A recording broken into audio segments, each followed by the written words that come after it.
Salam, salam sejahtera bagi kita sekalian, seluruh mahasiswa-mahasiswi Universitas Prima Indonesia yang mengambil mata kuliah pendidikan agama Kristen Protestan. Saya berharap bahwa seluruh mahasiswa-mahasiswa Universitas Prima Indonesia, khususnya yang mengambil mata kuliah ini, tetap dalam keadaan sehat, amat terlebih di situasi dan kondisi yang masih dialami oleh bangsa kita, di mana pandemi COVID-19 masih dialami oleh bangsa kita ya. Dan dalam kesempatan ini juga saya menyampaikan kepada seluruh mahasiswa-mahasiswi Universitas Prima Indonesia agar tetap menjaga kesehatan masing-masing ya, dan tetap memperhatikan prosedur ataupun hal-hal yang sudah disampaikan oleh pemerintah kita, baik itu melalui protokol kesehatan ya, melalui protokol kesehatan. Oke, sebelum kita memulai perkuliahan kita ya, kita terlebih dahulu mengangkat suatu lagu pujian sebagai rasa syukur kita kepada Tuhan yang sudah memberikan kita kesehatan, bahkan juga yang terus membimbing kita ya sampai hari ini. Kita bernyanyi dengan judul Ya Tuhan Bimbing Aku. Ya Tuhan bimbing aku di jalanku,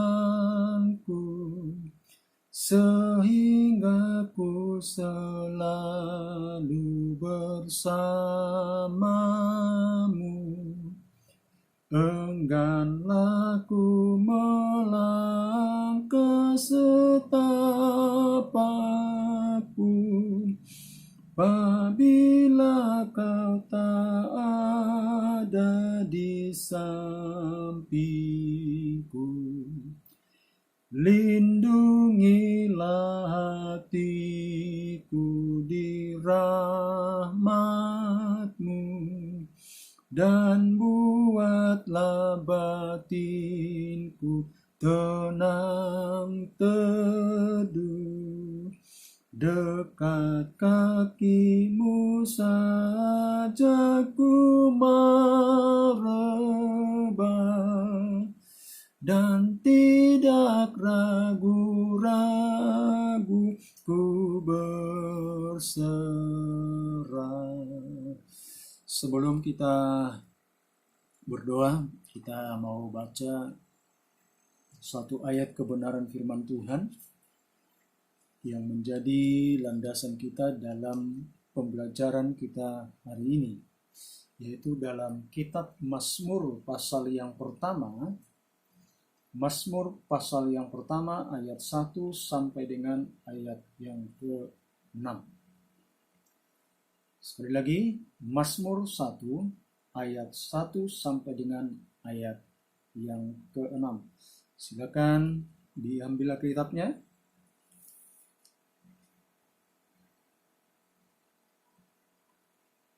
Oke, saya akan baca. Jalan orang benar dan jalan orang fasik. Berbahagialah orang yang tidak berjalan menurut nasihat orang fasik, yang tidak berdiri di jalan orang berdosa, dan yang tidak duduk dalam kumpulan pencemooh, tetapi yang kesukaannya ialah Taurat Tuhan, dan yang merenungkan Taurat itu siang dan malam. Ia seperti pohon yang ditanam di tepi aliran air, yang menghasilkan buahnya pada musimnya, dan yang tidak layu daunnya. Apa saja yang diperbuatnya berhasil. Bukan demikian orang fasik. Mereka seperti sekam yang ditiupkan angin. Sebab itu orang fasik tidak akan tahan dalam penghakiman. Begitu pula orang berdosa dalam perkumpulan orang benar. Sebab Tuhan mengenal jalan orang benar, tetapi jalan orang fasik menuju kebinasaan. Kita berdoa. Tuhan Allah Bapa kami yang bertahta di kerajaan surga, puji dan syukur kami panjatkan kehadirat-Mu Tuhan, kalau hari ini kami kembali dipertemukan dalam pembelajaran pendidikan agama Kristen Protestan dalam sistem pembelajaran daring Tuhan. Terima kasih Bapa di dalam surga, kami percaya Tuhan Engkau yang terus menolong, memberkati, bahkan juga memelihara setiap hidup kami Bapa di dalam surga, sehingga kami Tuhan terhindar dari hal-hal apa yang terjadi saat ini di tengah-tengah bangsa kami Tuhan. Jauhkanlah kami Tuhan dari setiap sakit penyakit ya Bapa di dalam surga. Terima kasih Bapa di dalam surga, sebentar Tuhan kami akan masuk dalam perkuliahan kami. Biarlah kiranya Tuhan yang menolong, Tuhan yang memberkati perkuliahan ini. Demikian juga seluruh mahasiswa-mahasiswi yang mengikuti perkuliahan ini, Engkau tolong mereka sehingga mereka Tuhan memahami, mengerti apa yang disampaikan kepada mereka Tuhan. Terima kasih Bapa dalam surga, Engkau pimpin perkuliahan ini dari awal, pertengahan, sampai berakhirnya. Hanya di dalam nama Tuhan Yesus Kristus kami sudah berdoa dan mengucap syukur. Amin. Hari ini kita akan belajar tentang kebudayaan, ya, atau dengan judul hubungan iman Kristen dan kebudayaan. Hubungan iman Kristen dan kebudayaan. Apakah ada hubungan antara iman Kristen dan kebudayaan? Atau bagaimana iman Kristen, bagaimana Alkitab memahami kebudayaan itu sendiri? Atau apakah iman Kristen bertolak belakang dengan kebudayaan itu? Nah, berbicara tentang kebudayaan tentunya bukan hal yang baru bagi kita ketika kita berbicara tentang kebudayaan. Ya, kebudayaan tentunya bukan hal yang asing bagi kita. Kita tentunya sudah memahami, mengerti ketika kita mendengarkan kebudayaan, ya. Ketika kita mendengarkan kebudayaan, tentunya pola pikir kita sudah mengarah kepada kebudayaan tersebut. Artinya apa? Artinya bahwa kebudayaan itu bukan hal yang baru, bukan hal yang asing bagi kita. Ya, begitu kita mendengarkan kata kebudayaan, kita sudah mengetahui kemana ini arahnya, apa yang mau dibicarakan. Ya, secara sederhana, secara singkat sebenarnya kebudayaan itu ya hasil karya daripada manusia, ya. Hasil pemikiran daripada manusia. Jadi sesungguhnya ketika kita berbicara tentang kebudayaan bukan hanya menyangkut adat istiadat, ya. Bukan hanya adat istiadat saja. Karena apa? Karena kalau kita melihat dari unsur-unsur kebudayaan, salah satu unsur kebudayaan itu adalah bahasa, ya. Jadi bahasa juga bersangkut paut, berhubungan juga dengan yang namanya kebudayaan. Jadi bukan hanya adat istiadat yang ada dalam kehidupan kita masing-masing, atau bukan hanya adat istiadat yang ada di dalam suku kita masing-masing. Ketika kita berbicara tentang kebudayaan, maka satu hal yang tidak bisa kita lupakan juga seperti yang saya katakan tadi, menyangkut tentang kebiasaan-kebiasaan kita. Yang mau konsentrasi kita dalam perkuliahan ini, bagaimana sebenarnya hubungan ataupun korelasi antara iman Kristen dengan kebudayaan. Sehingga kita mempunyai pemahaman yang baru, bahkan juga kita tidak terjebak, ya, suatu pemahaman bahwa kebudayaan itu, ya, bertolak belakang dengan firman Tuhan, atau juga bahwa kebudayaan itu tidak ada yang bertentangan dengan firman Tuhan. Jadi nanti lewat kebenaran, lewat perkuliahan ini kita mengetahui apakah memang ada kebudayaan yang tidak sesuai dengan iman Kristen, yang tidak sesuai dengan Alkitab, ya. Nah, saya tadi katakan bahwa kebudayaan itu adalah hasil karya daripada manusia, ya. Jadi sesungguhnya apa yang dihasilkan oleh manusia sesungguhnya itu pun sudah menjadi, itulah kebudayaan. Itu kebudayaan, ya. Apa yang dihasilkan oleh manusia itu juga masuk dalam kategori yang namanya kebudayaan. Bahkan juga kebiasaan-kebiasaan yang kita lakukan itu juga masuk dalam ranah yang namanya kebudayaan. Nah, karena kebudayaan itu adalah hasil karya manusia, hasil pemikiran, hasil penelitian daripada manusia, maka sudah barang tentu hasil karya, ya. Apa yang dikerjakan, apa yang dilakukan oleh manusia itu tentunya, ya, sudah dinodai dengan yang namanya dosa, ya. Jadi seluruh karya manusia, ya, seluruh karya manusia, bahkan apapun yang dilakukan oleh manusia sesungguhnya sudah dinodai oleh dosa. Kenapa? Karena manusia sudah jatuh ke dalam dosa. Dan juga dikatakan oleh firman Tuhan bahwa manusia tanpa terkecuali sudah jatuh di dalam dosa, ya. Jadi tidak ada satu orang pun yang hidup di tengah-tengah dunia ini tanpa dosa. Semenjak seseorang dalam kandungan, ya, bahkan sesudah ia dilahirkan di tengah-tengah dunia ini, sesungguhnya manusia sudah ada di dalam dosa, ya. Kejatuhan manusia ke dalam dosa membuat semua, ya, apa yang dia kerjakan, apa yang dia pikirkan, ya, apa yang dia lakukan, semuanya itu sudah ada unsur-unsur dosa, termasuk juga di dalamnya kebudayaan tadi. Nah, ada beberapa hubungan iman Kristen dan kebudayaan, ya. Ini menurut Dr. J. Perkwell, ya. Ada beberapa hubungan iman Kristen dan kebudayaan menurut Dr. J. Perkwell di dalam bukunya Etika Kristen dan Kebudayaan. Yang pertama yaitu antagonistis atau oposisi. Tentunya kita pernah mendengarkan apa yang disebut dengan antagonis, ya.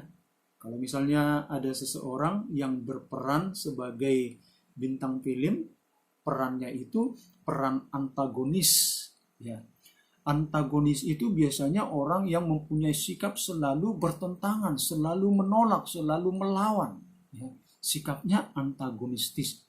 Jadi kalau dikatakan hubungan iman Kristen dilihat dari hubungan yang pertama, yaitu antagonistis atau oposisi, berarti sikap yang menentang, yang menolak, ya.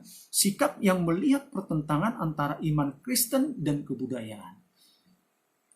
Jadi sikap antagonistis itu selalu melihat, ya, pertentangan yang terjadi antara iman Kristen dan kebudayaan. Sehingga mereka mempunyai pemahaman bahwa yang namanya kebudayaan itu harus ditentang, harus ditolak, ya. Bahkan sampai saat ini pun banyak orang-orang percaya yang mempunyai prinsip seperti ini, ya. Antagonistis atau oposisi, dengan kata lain menolak sama sekali, ya, menentang sama sekali yang namanya kebudayaan dengan segala bentuk apapun, dengan segala bentuk pengungkapannya. Nah, mereka yang memiliki pemahaman seperti ini menganggap bahwa kebudayaan sebagai hal yang buruk, ya, jahat. Jadi mereka yang punya pemahaman antagonistis, kebudayaan itu sesuatu hal yang buruk, sesuatu hal yang jahat. Manusia telah dikuasai oleh dosa. Jadi oleh karena manusia sudah dikuasai oleh dosa, maka apapun yang dikerjakan, apapun yang dikaryakan, hasil karya daripada manusia itu sudah dinodai, sudah dikuasai oleh dosa. Ya. Ini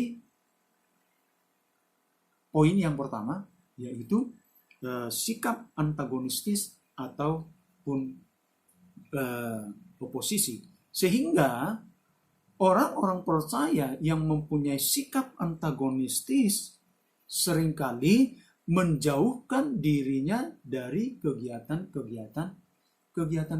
kebudayaan. Ya. Itu yang pertama. Yang kedua, akomodasi atau persetujuan. Sikap akomodasi terhadap kebudayaan adalah menyetujui, ya, akomodasi. Sikap akomodasi yang kedua ini adalah sikap yang menyetujui ataupun menyesuaikan diri dengan kebudayaan yang ada. Dengan demikian iman Kristen bisa dikorbankan. Ya. Jadi di satu sisi tadi kita melihat sikap antagonistis yang menolak sama sekali kebudayaan itu sendiri. Sementara akomodasi ataupun persetujuan, ya, sikap akomodasi terhadap kebudayaan menyetujui, ya, menyesuaikan diri dengan kebudayaan yang ada. Sehingga dengan sikap seperti ini, ya, maka iman Kristen bisa dikorbankan untuk untuk kepentingan daripada kebudayaan yang ada. Dengan demikian, ya, hal-hal seperti ini juga bisa menimbulkan yang namanya sinkritisme. Ya. Kalau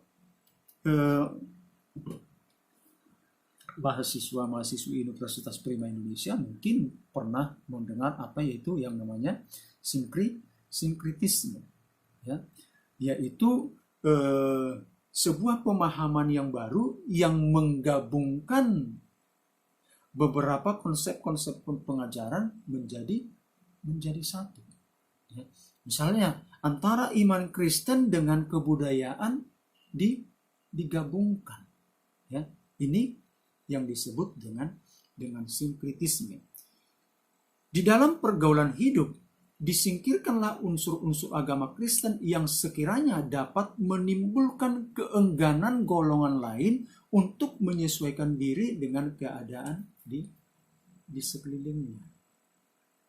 Nah, oleh karena situasi dan kondisi, oleh karena keadaan daripada lingkungan di mana dia berada, ya, sehingga yang namanya tadi nilai-nilai kekristenan itu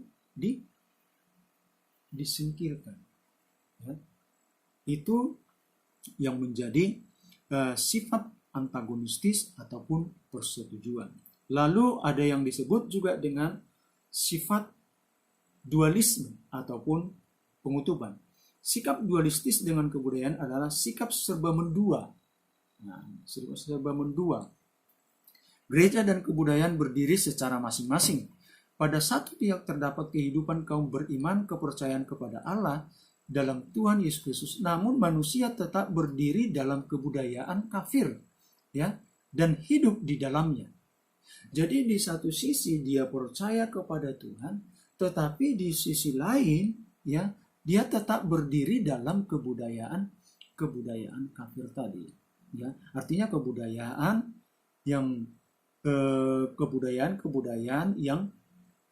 yang belum didasarkan kepada kebenaran firman Tuhan dan hidup di dalamnya. Lebih jelasnya terdapat orang Kristen yang beranggapan jika pergi ke gereja harus mempergunakan hukum kasih.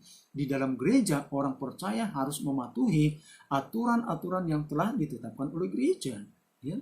Dan memang itu betul.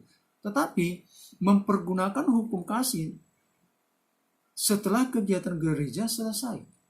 Jadi hukum-hukum kasih itu, hukum-hukum Tuhan itu ya hanya di gereja saja.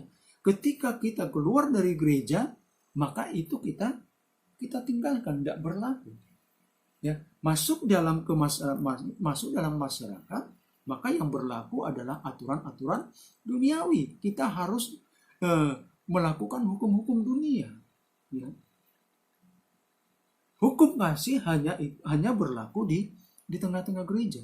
Sesudah kita keluar dari gereja, masuk dalam masyarakat, maka yang berlaku adalah hukum-hukum duniawi. Nah, itu yang disebut dengan sikap iman Kristen terhadap kebudayaan dari sikap dualisme ataupun penutupan. Lalu dominasi dan sintesis. Yang dimaksud dengan mendominasi berarti menguasai kebudayaan tersebut.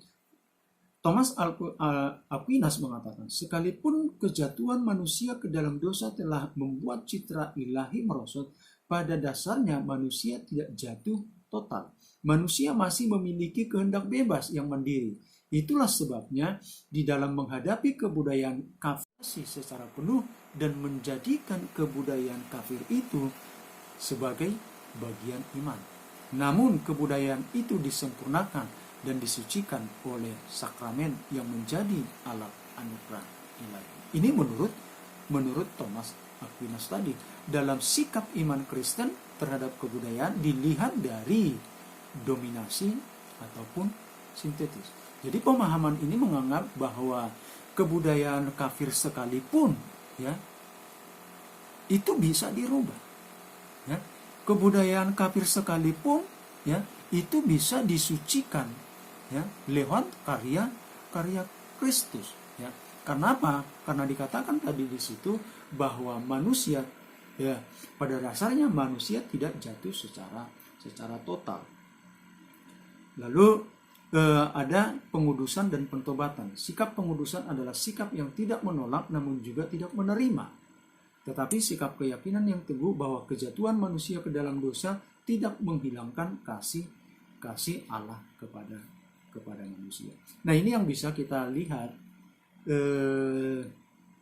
hubungan iman Kristen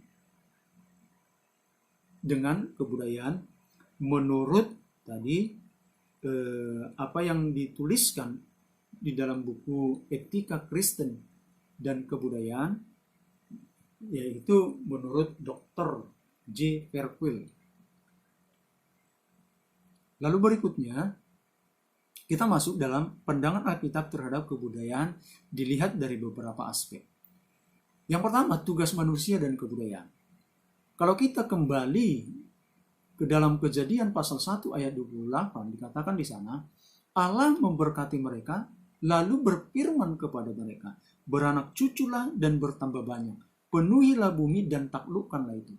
Nah, kata taklukkan yang ada di dalam ayat kebenaran firman tadi, ya, tadi kan ada kata taklukkan di situ. Allah memberkati mereka lalu berfirman kepada mereka, beranak cuculah dan bertambah banyak, penuhilah bumi dan taklukkanlah itu. Kata taklukkan dalam bahasa Ibrani diambil dari kata kabas. Kata kabas. Istilah ini dipakai sekitar 15 kali dalam Perjanjian Lama. Berarti kata menaklukkan tadi bisa juga artinya menundukkan lawan, ya, menaklukkan musuh. Tentunya untuk menundukkan itu membutuhkan yang namanya kekuatan. Ya. Ketika kita ingin menundukkan sesuatu, ya, tentunya kita mempergunakan yang namanya kekuatan kita.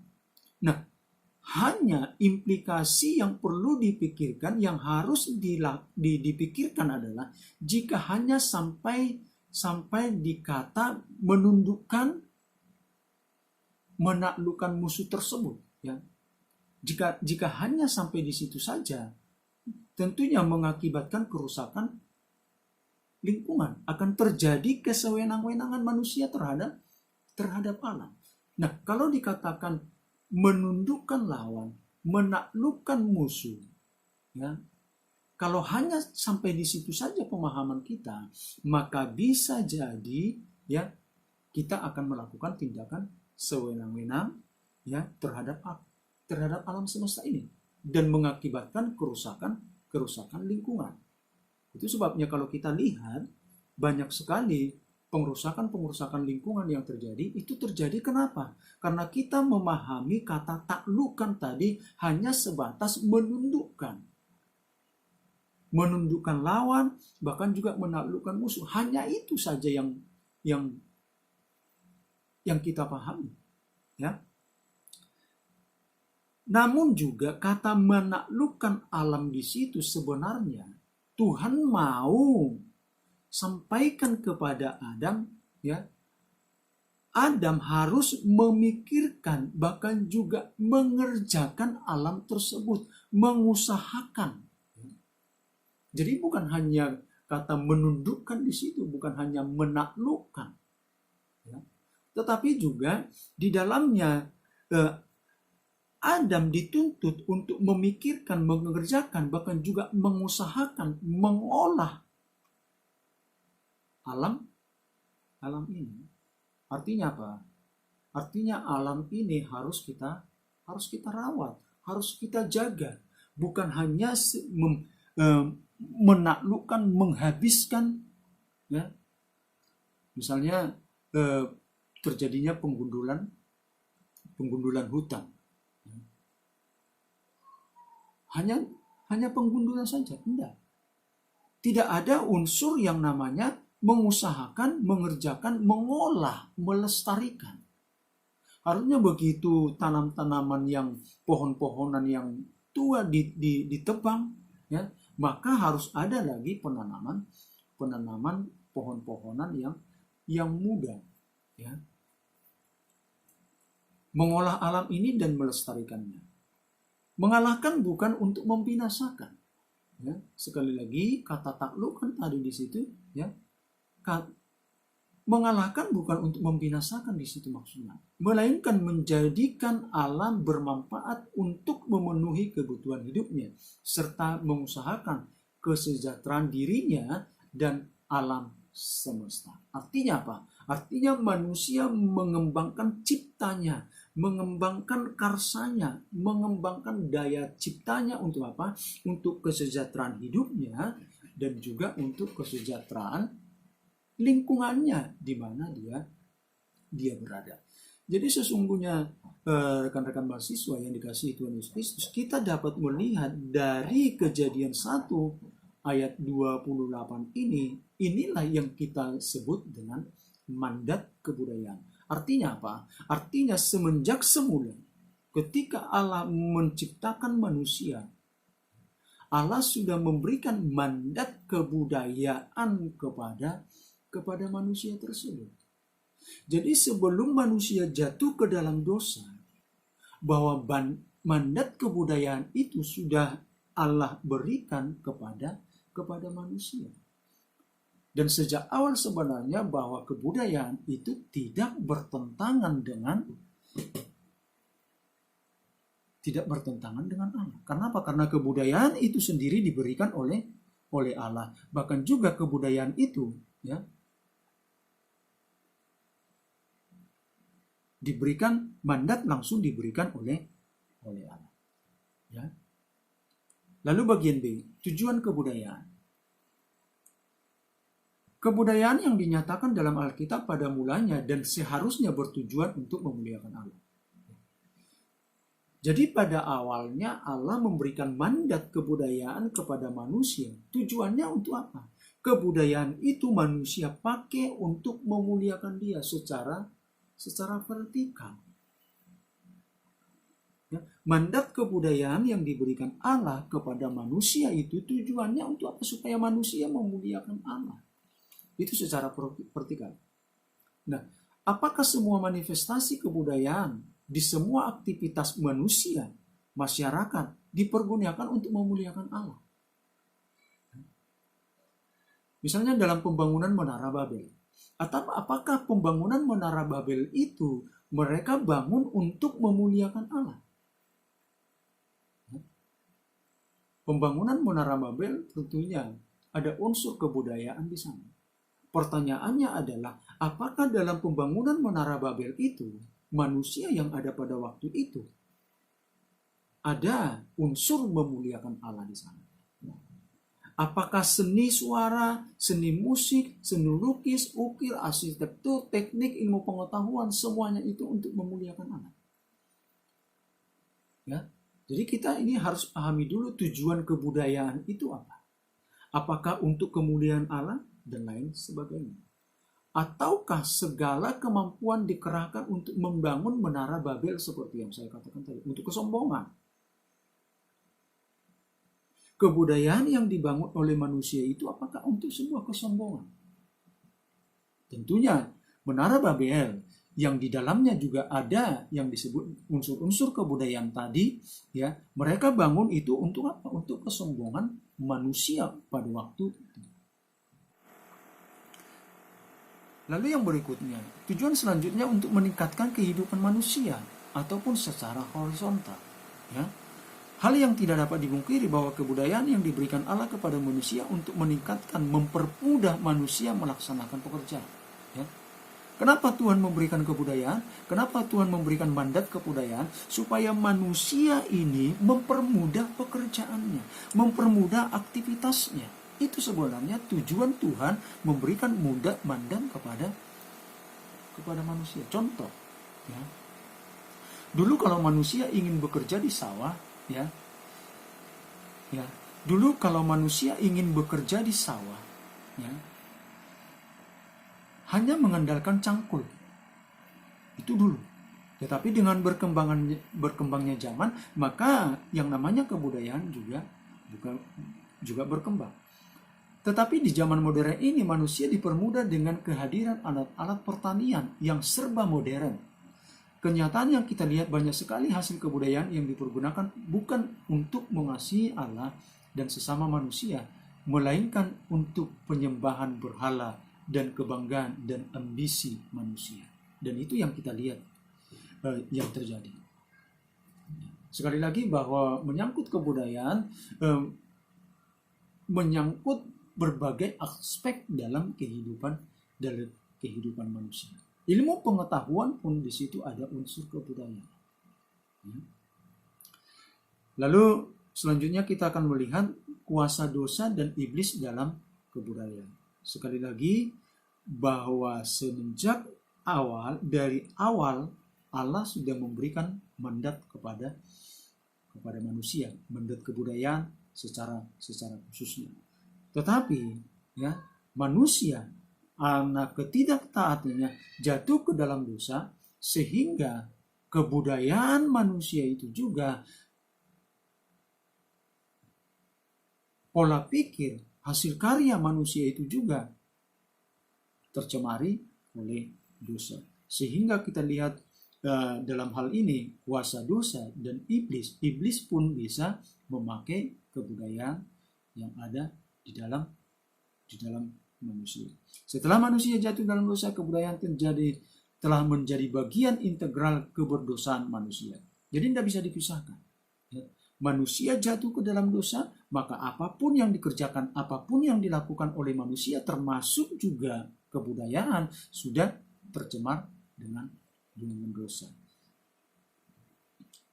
Sehingga manusia dapat mengarahkan kebudayaan itu bukan untuk memuliakan Allah. Manusia dapat menciptakan kebudayaan untuk menjadikan hasil kebudayaan sebagai berhala. Jadi kebudayaan itu pun kalau kita berhalakan, ya, itu bisa menjadi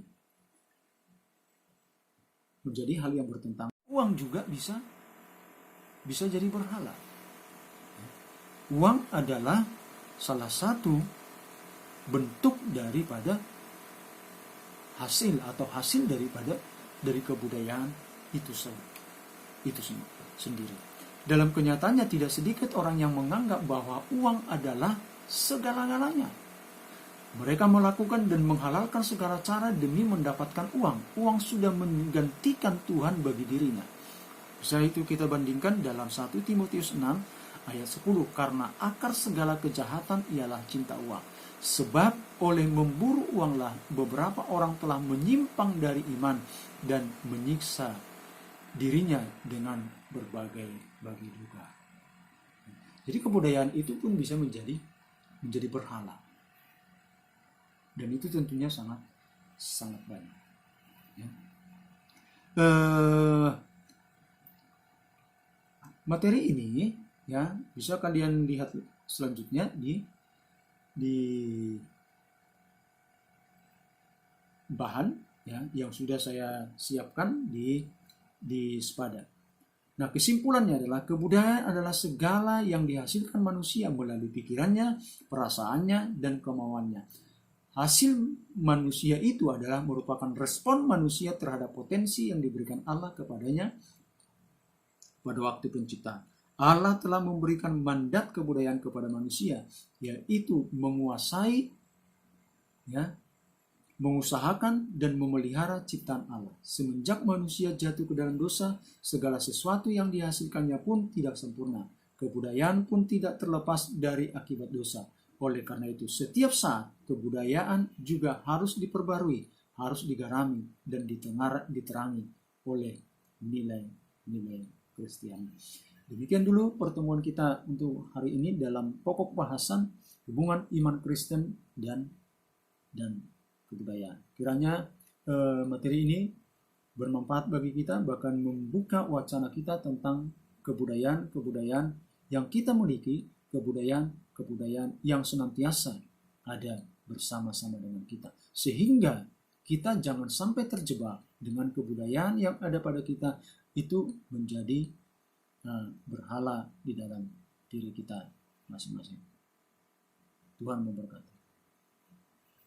Mari kita tutup dalam doa. Terima kasih Tuhan Yesus Kristus, Engkau sudah memimpin perkuliahan ini dari awal pertengahan sampai berakhirnya. Biarlah Tuhan apa yang sudah kami pelajari itu menjadi berkat buat setiap kehidupan